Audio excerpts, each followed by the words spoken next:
Hello there YouTube, my name is Chuggy and today I am playing some Battlefield 3, playing some Conquest Domination on Ziba Tower. And today guys, to be honest, this is going to be completely random. Today guys, I have a few things which really, they're not, if you will, full topics on their own I guess, or something I could perhaps talk about for 15-20 minutes on their own.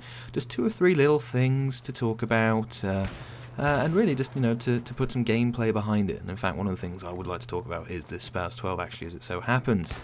And shotguns in general, really, but anyway, I'll get to that in a bit. But basically, guys, this is going to be something a little bit random, something just a little bit different, and I hope that you'll enjoy it. Now, part 1 of my random sort of series of conversations and actually discussions. If you guys have any views on this, please do feel free to leave your thoughts down in the comment section to that regard. But basically, the first thing I'd like to talk about this week is lag, and some serious thinking really I've been doing about latency and games and just other things in general really.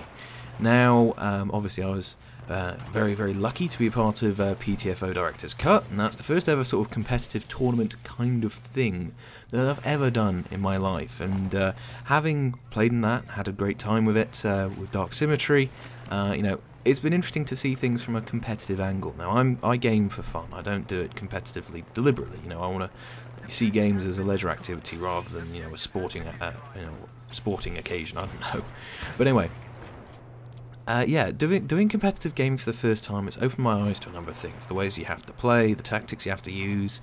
I mean, for instance, bunny hopping is pretty important, and I don't particularly like to bunny hop. But it's something you got to do in competitive. But one thing in particular which has really come to the fore, and I've been aware of it and kind of thought about it in the past, but one thing which really caught my eye is lag, latency, the whole issue of lag and what is and what is not, I guess, bullshit, if you excuse my French. So I've been very fortunate this year, being in university halls. I got pretty damn quick internet, and as a result, I haven't really had any problems with latency. Ooh, excuse me, where'd that come from? Blimey. Apologies on that. Anyway, yeah, I really haven't had that many problems with latency. My internet's been quick enough, I've got good connection to the server, low ping, all this kind of jazz, I can normally jump into a game and have a good time with it. But, when I've played on non-European or non-good ping servers, obviously, you do suffer. You get shot round corners and all this stuff. Now, the reason I'm asking or even bringing this up is, well, through competitive play, latency, it's even more important to have the best possible connection possible.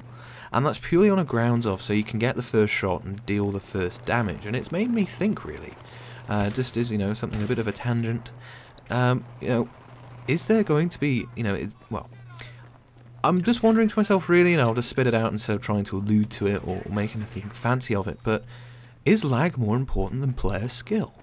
And it's a funny question. Okay, you've got to think about the weapon, where people could be, and line up the shot and all that kind of thing, but still, if you've got a better connection than someone else, and you can fire, and obviously impact on them, and they can't hit you, does that make you a better player? I'm not sure. Now, I'm not calling shenanigans or anything like that. Lag is just one of those things in games, but it's certainly, something I've been thinking about lately. That, have I been at an advantage purely because I've had quicker internet? I think I have, to be honest. Not to say that I wouldn't be able to reproduce the way I play on a slower connection, but certainly, I know for a fact that I've been in gunfights which, if I were on a different, internet connection, I would have lost blatantly. So that's the way it goes. So yeah, lag. It's something interesting, and unfortunately it's something we'll never ever be able to solve.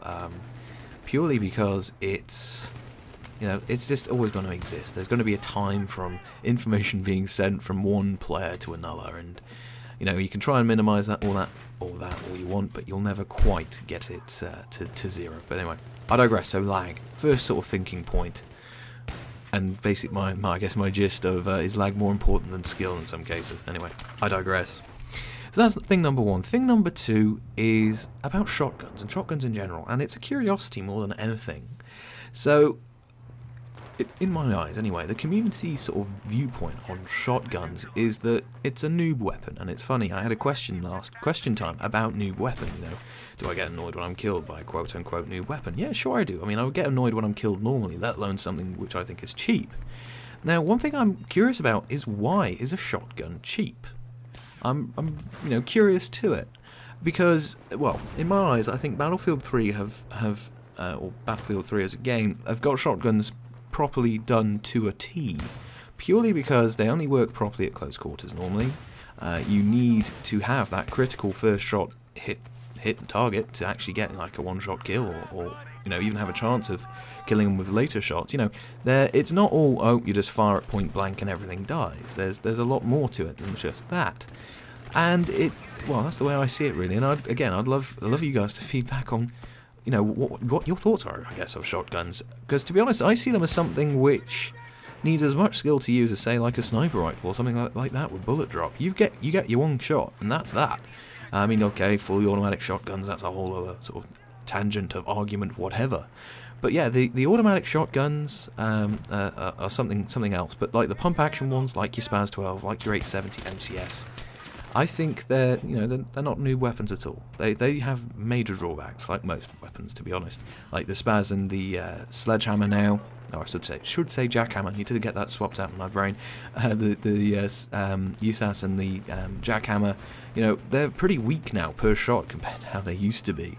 So you know, there's a trade-off there. But anyway, I digress. Shotguns, a newbie weapon? I personally don't think so. But anyway, that's that. Now, there's kind of like a second argument, or well, more curiosity, I'd say, and it's something I'd like to ask you guys.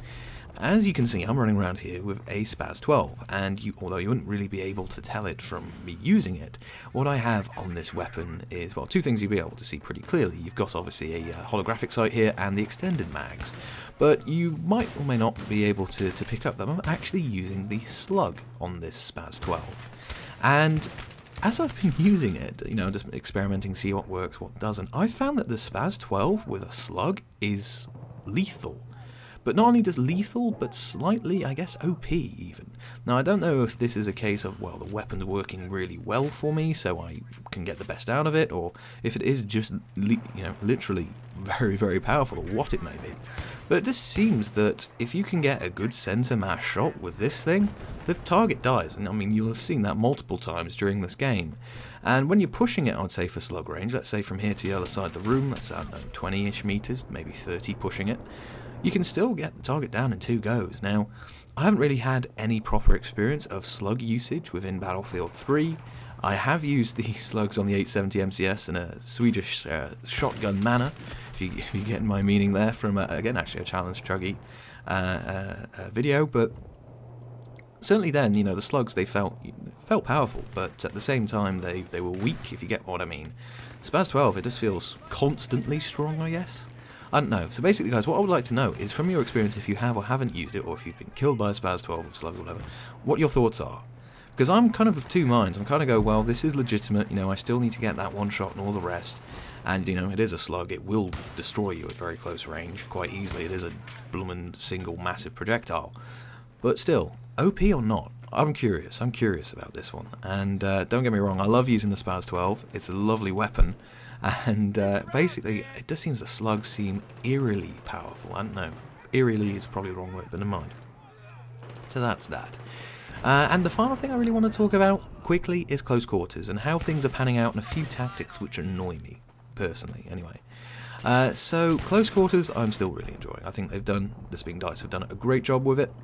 It's sort of the balance of Battlefield team play with a, you know, close quarters run and gun, or say of Call of Duty or something. I think the balance is there. There are a few oddities like Gunmaster, although it's team based, only one person wins. That's a bit peculiar, but hey-hoo, that's the way it is. There are a few things which are pissing me off though, quite chronically, and one of which is C4 on objectives and Claymore on objectives, and the other is the automatic pistols. Now, so the C4 on objectives thing, and actually this is more actually the assignments, which I think are a bit out. So what I will say first of all is I think the idea of assignments are brilliant, and the assignments in Back to Karkand were extraordinary because they forced people to play sort of team roles, you know, give out health, give out ammunition, all this kind of thing. And it was great because you had people playing their kits, the game was very enjoyable, it was wonderful. And all that jazz. It was great fun, fantastic. I think DICE maybe have missed a trick here with some of the assignments in this. They seem to be quite self-centered rather than sort of team focused. So you've got, for instance, to unlock the LSAT, I believe it's 10 knife takedowns, fine, but also 10 kills with C4. And what people are doing, they're obviously, you know, strapping a crap ton of C4 to an objective, and the second they see it flash, boom.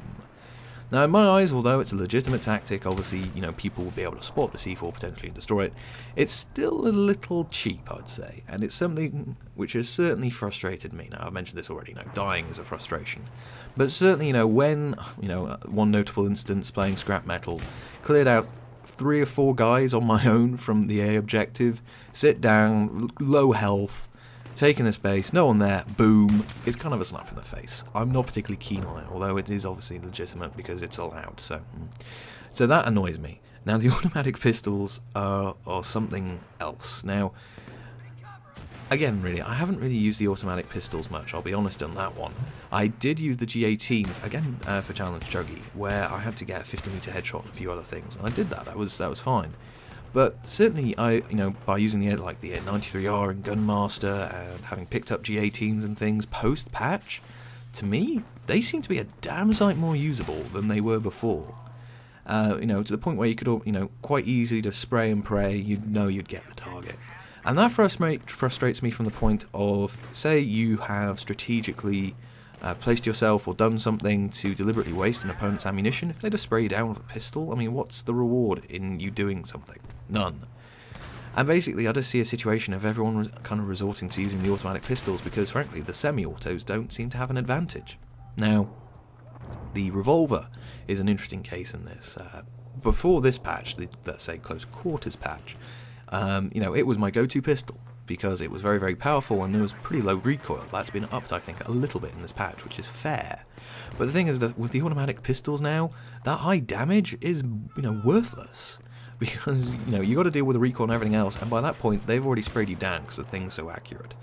And speaking of lag, I'm pretty sure I shouldn't have got that guy. And look at that, you know, 9% health on a Claymore, the deuce. Anyway, I digress. Anyway, so yeah, the automatic pistols, I'm not sure. Again, guys, your thoughts would be much appreciated here. I think that they're perhaps a little too easy to use, and personally I would give them a bit of a tweak. Having said that, I have seen noises from Demise99, the guy who's in charge of the weapon balancing and things in Battlefield, on Reddit, you know, thinking about potential future changes, and the automatic pistols are included along with a whole raft of other things as well. So, you know, changes are coming, I'll say that much.